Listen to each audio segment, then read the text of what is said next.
This is Jeff Rivette from Carey University, and I wanted to produce this video for you on the basic skills of wedging the clay and also the pinch pot. So this video will also accompany the slide presentations that I sent out in your modules, and it will help support the learning process. So I've basically taken about 3 pounds of clay out of a bag here, and I just cut it using my wire that I've already shown you guys. Let me quickly show you that. This is the cutting wire for the clay. I don't know if you can, yeah, you see it against my backdrop there. This cutting wire, the sponge, the needle tool, a loop tool, a clay knife, and also a burnishing tool on the end, and also a rib, and a metal rib that is flexible, and also another type of 2-ended loop tool, and then a paintbrush or a toothbrush.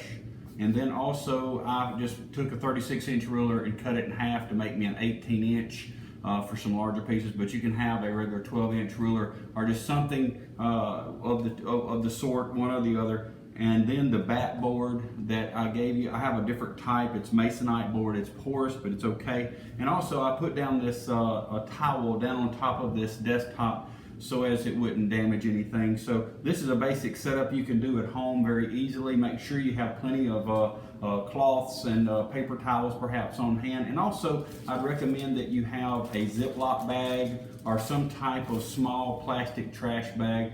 That is for reclaiming clay, because you're going to get pieces of clay like this, and there's other pieces going to come off of this. And I want to teach you today also how to reclaim clay. So in this video, you're going to see 3 things. You're going to see the wedging process, and also how to make a pinch pot, or the beginnings of a pinch pot, and then the reclaiming process for clay. Okay, so let's move on into the processes here. I have my mat board laid out. It's generally clean. It's got a good coat of dust on it from being used before. I've got a piece of clay, and it's just lumpy, and I just pulled it out of the bag and kind of rounded it off. But looking at your hands, this is the strong part of your hand that you're going to strike the clay with. You're not going to slap it like this, because that doesn't mold it. You're going to hit it with the heel part of your hand here. This is the strong part. Whenever you hear me say that, hit it with the strong part of your hand. So if you accidentally hit it with your thumb or fingers, you could bust a blood vessel, and that's really painful. This part of your hand is very, very strong, and you'll be able to alter the shape like I'm doing right now, hitting it with the heel of my hand. So that's just a pointer there, but also some basic techniques. Now I'm going to stand up in just a moment, because it's effective to wedge the clay standing up on a surface that is about waist high. The surface should be about at your belt line. So whenever I stand up, I'm going to show you some techniques. I'm going to lay this down. You're going to put your thumbs together like this, and you're going to put your hands on the clay, and you're going to keep your arms generally straight, and you're going to allow your body to lean forward, applying the pressure with your body, keeping your elbows as straight, arms as straight as you can, because repetitive motion, you can end up injuring or having arthritis later on in life due to that. So we try to minimize that problem. So let me show you a few things about the wedging. So I'm about, this one's a little bit lower obviously than waist high, but I'll work with it. I'll alter my feet so I can kind of get down a little bit more. But I'm going to take my hands, put my thumbs together like so, my fingers like this. I'm going to place the heels of my hand here, and I'm going to keep my arm straight, and I'm going to lean in like so.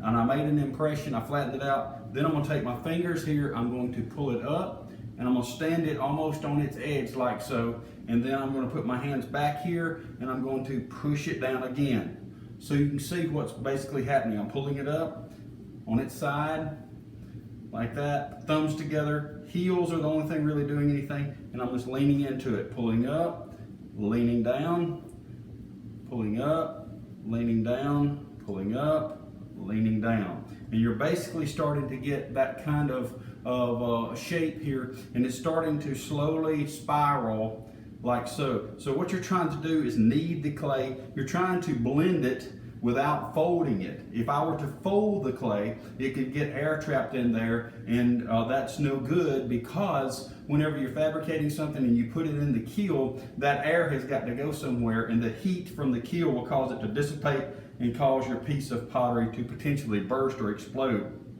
So I'll show you more here. So you can go probably 6 or 7 times this way, And then you're gonna have to take the piece and you're gonna turn it this way, long ways, stand it up like so, and you're just basically going to just kind of work it in itself. You're not folding it, but you're just kind of pulling it up enough to where you're pushing down and you're blending it. So you're starting to see that swirling in there and turning over. So watch my hands. You're pulling up, pushing down, pulling up, pushing down. Okay, I'm doing this very, very slowly. So I want you to see. You can even do it with one hand, like so, if you'd like, for smaller pieces. If you are stronger in one hand, and you see this curling, and you can see kind of, I had two different colors of clay just for the demonstration here, and I wanted to make sure that you were able to see that. So I'm pulling that, and then I'll turn it again. So basically, I'm doing about 8 times, and then turning 8 times. So you do that about 5 to 6 times.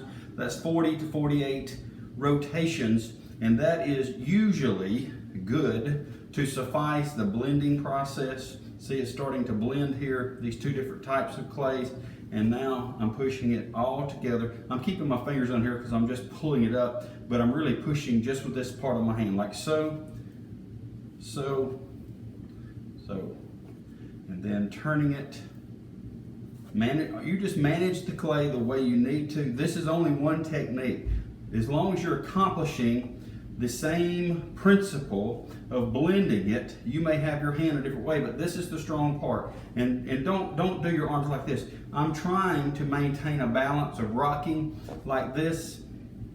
And also, you see this is getting wet. I can move over to a different part of the masonite board here in order for it not to stick, because the wetter it gets, the more it will stick. And I'm pulling it up and pushing. See, all I'm doing is pulling up, pushing down, pulling up, pushing down, pulling up, pushing down, pulling it up, pushing down. And again, you can see the swirling is starting to happen. All you're doing is just rolling it in on itself until it's good and blended. And I had already wedged these pieces before we started today. So I just wanted to demonstrate that for you. And then you can still be standing, but I'll sit down for the video. And then take the strong part of your hand and shape it into what we refer to as just a rough shaped potato.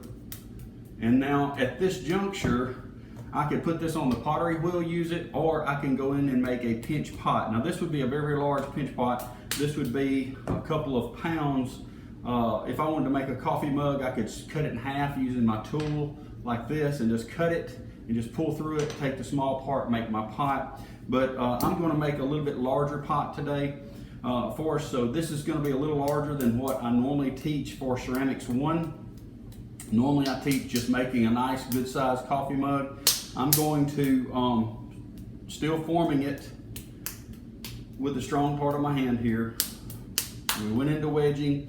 Now we're moving into the pinch pot, very large piece of clay. We should be able to build something of reasonable size. I'll get it started today, and so you can get a good idea on how it's done. Now, I'm left-handed, but my stronger suit is the right hand, so I'm gonna hold this like so with my hand, and then I'm going to go in with my thumb in the center here. I'm gonna put my fingers on the back here, and I'm going to press. It's gonna take a lot of strength here. I'm going to take and press my thumb in until I feel pressure against this hand, until I feel pressure here, and I'm gonna push in, and then I'm gonna pull out, and it should look like this. Looks like this, and I'm gonna put it back in my hand like so, and then I'm gonna take my thumb, mimicking what that pinching motion. It's why it's called a pinch pot. And the clay, you see, will go into my hand here as I pull. So I'm going to push my hand into the depth I pressed in, and then I'm going to press, and I'm going to turn the pot in my hand, press, turn and press, turn and press. You'll notice I'm not going around the pot here. I'm allowing my hand to stay in the same place in order to have the same pressure management and also have the same reference with this hand too. So I'm pressing, I'm turning, pressing, turning, press, turn, press, turn, and you'll find out I'm going all the way around the pot until I get the even consistency that I want. It generally is about this thick about this thick at this level, and then I'm going to continue this process all the way around the pot as I turn it, as I turn it, as I turn it. And you'll notice that some sides are a little thinner, so you have to be careful. And you see all I'm doing so far is opening up the hole, and I'm starting to build this up. So what I'm doing in essence is squeezing here and it's pulling out the clay this way. Pulling out the clay. So squeeze and it's pulling out because the clay has to go somewhere. So I'm pushing it and it's going into my hand. So I'm squeezing it and it's going into my hand. So continuing to do that, continuing on. I hope we'll get a good shot of this. There we go. And it's a little thinner, I'm noticing here, so I don't have to press as much, because you'll begin to feel this clay. You'll begin to feel. Here we go. And it's starting to take shape. And all I'm doing is continuing to turn the pot and go around the pot, just squeezing. And the clay has got to move, and you are manipulating the clay. And see, here's the bottom. It is still semi-round, and you'll see all I've done is I'm pressing this, and it is moving the clay like so. Okay? And I'm moving on up higher, and this is very thin on this part, so I've got to be careful. And I'm trying to make it the same thickness all the way around. So how I do that is I have to make sure I'm getting a consistency where my fingers are reaching this point and then backing off. Reaching this point, backing off. So I'm gently pressing and pressing and pressing, pressing. Thinner spot here, so I don't mash it so much. I don't press in, and then I'm going to continue, and you'll notice as I'm doing that, the pot is getting taller. So what I'm going to do now is demonstrate how you make the bottom flat. You put your thumbs together, or if it's deep, I have a tool, but I can take my thumbs here, and much like this one, I can take this tool and I can press down in it in order to press and make a bottom. And all I'm doing is repetitiously, and I should be turning, sorry, turning, same point of reference, same pressure, same point of reference, everything else. Okay, and it's getting a little bit sticky on me. It's okay though. It's going to work out for our demonstration today. All right, and so you're going to see, I'm going to put my fingers in here a little bit as I turn it and be able to get some reference for us. So you can see how it's flattening out the bottom. You're creating the seat of the bottom, and you can notice this is starting to get flat. Okay. Very good. I think we're getting there. All right, so what I've done is you can tell it's flattened out on the bottom, and it's also on the inside. You get a good shot of that maybe with the right light. There you are. It's flattened out on the inside. So what I've done is now made the bottom flat, so as we can then begin to work these sides up. So you'll notice it's pretty crude. It's real thin up here and it's thicker over here. So I'm going to try to have the same frame of reference. I'll choose it to be right here, and I'm going to work my fingers up like this, I'll work it on the side. I'll change it to the side. So I'll work my hand like this, to the same thickness consistently all the way up the pot. And again, it's really about feeling. And I turn it like so, like so, like so. And I'm going all the way around the pot doing this, just like so. Just working my way up the pot. I hope you are able to get an angle here. If not, just contact me with individual questions, because I'm more than energetic to help you with this, because I want you to make some great pieces. But this is basically what I've done. I've opened it up and I'm ready to even bring it a little higher, but I notice, let me show you a quick pointer before I transition over to the next thing, is I want to show you how we can level out this, because we see the top is all up and down, and so we want to take a ruler and our needle tool, our ruler, and we have find the lowest spot here, and you'll find that it is about 4.5 inches. So I'm going to put a mark here, 4.5 inches on my pot, and I'm literally going to go all the way around the pot, measuring at 4.5 inches. And I'll show you why in just a moment. And I'm going to go just around the pot, like so, at about 4.5. I can kind of get, and it can be very general because you can always work the edges later. This is just to get some material moving off the piece. And you'll notice I'm using the ruler, and I am trying to be as accurate as I can to get my 4.5 inch measurement. But then some of it is a little bit of, you manipulate it a little bit here. Okay, now I went all the way around it. So now I need you to take your needle tool and connect the dots as straight as you possibly can. As straight as you can, going around the pot, not going too deep, maybe just about that far, just a little, just enough to cut into it. And then I'm going to go all the way around. And what my goal is to cut it out all the way around evenly. You see what I'm doing here? And I should have the same point of reference every time so I can see. Let me see, try to get you a good camera angle here. Okay, I'm going to connect the dots here and then come around to here. And then I'm going to continue to go around the pot like so. And generally you do it 2 or 3 times, but demonstration purposes, I'm going to quickly just cut through this like that, because you really can once you get more and more experience with it. There you are. And you'll notice I have some clay here that's going to be excess. All right, now you see that? All right, wow. So we have basically leveled it off at 4.5 inches. Now I realize there's still some deficiencies on it, but we have the makings of a very good structured cylinder here. So one thing I'm going to tell you about is from the cylinder, you can fan it out and make a nice larger bowl, or you can begin to pull this in like so all the way around it and make a very little ornate little flower pot of some type.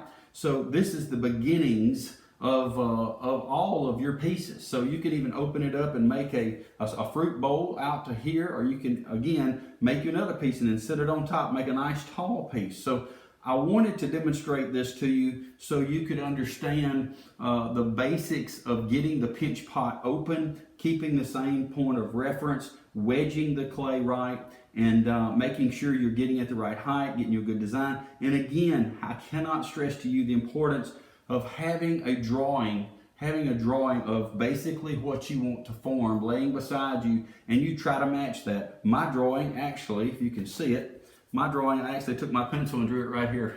So this is a piece here, and that's the bottom, and I was going to add another piece on top later on. So this is what I'm planning to make, and with a nice lid on top. So even I still do that after 30 years of doing pottery. So here is some reclaimed clay as I transition over to this last part. And I'm going to get a Ziploc bag here. And I'm going to then take up this piece of clay, and I'm going to break it up into small pieces. And this is important, and I'll tell you why. Because when you break it up into small pieces, it's more susceptible to receiving the water back to it. Now this has been out of the bag for maybe what, 15 minutes now? 18 minutes is on our timer on our video here. So it's been out 18 minutes.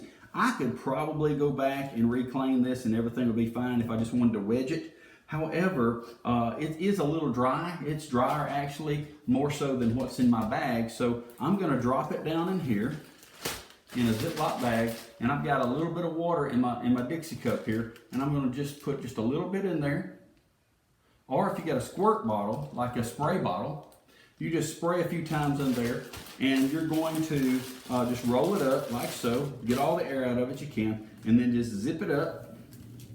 And whenever you get more clay, you start putting it in there too. Now look, don't get a lot of clay, don't get a lot of water so the water will puddle up in here. I'm talking about just enough to kind of, and you can tell already that it's mixing with that clay. See that? It's already starting to mix with the clay. So therefore I can take this on tomorrow and lay it out back on my board just for a few moments, and then I can wedge it just like I did this earlier. And this is how we reclaim clay. We don't throw it away. It can be reused and reused and reused. This today, after this demonstration, quite frankly, I will reclaim it. I'll put it back in this bag because I'm not going to make anything with this. This was strictly for demonstration purposes today. So what we've learned already, we had a demonstration of our tools. These tools, this is a sponge, and this is our needle to cut with, and our clay knife, and these are tools that you can put shapes and various grooving, and this is a rib tool that you can smooth with. You have your ruler, you have other types. Every tool does something different, and when you're putting pieces together, you can make a little slip. Go back and look at your vocabulary to know what slip is, and put that little bit of mud on your brush, and you can attach pieces together. So quickly I ran over that, but also your wedging of your clay, that's extremely important. The planning, getting it together, getting everything ready to go before you begin to fabricate and build things, okay? And then we learned how to make a basic pinch pot, the beginnings of a pinch pot, because from here I can make this actually I can make it about this tall, and I can make it real ornate and bring it out. And I put nice designs on the side. Really pleased with this because it's pretty well balanced. It's even all the way around now. And then we learned a little bit how to take the excess clay. Look at that, it's already starting to take all that water back and become like this bag over here. So don't ever throw that away. Again, I told you, each student already, after you're done working with clay, wash your hands really good with a nice dish soap, Dawn liquid, or Dawn liquid is probably the better. And then please put some type of hand lotion, Jergens, or some other type of lotion in the cuticles of your finger. Really work that in, because this clay is already drying my hands out, and your fingers can split the skin there, and it's not really good for when you're trying to work with clay and your fingers have band-aids on them, okay? So this has been the basics again of wedging the clay, how to build a pinch pot, and also how to reclaim. So until next time, this is Jeff Rivette from William Carey University.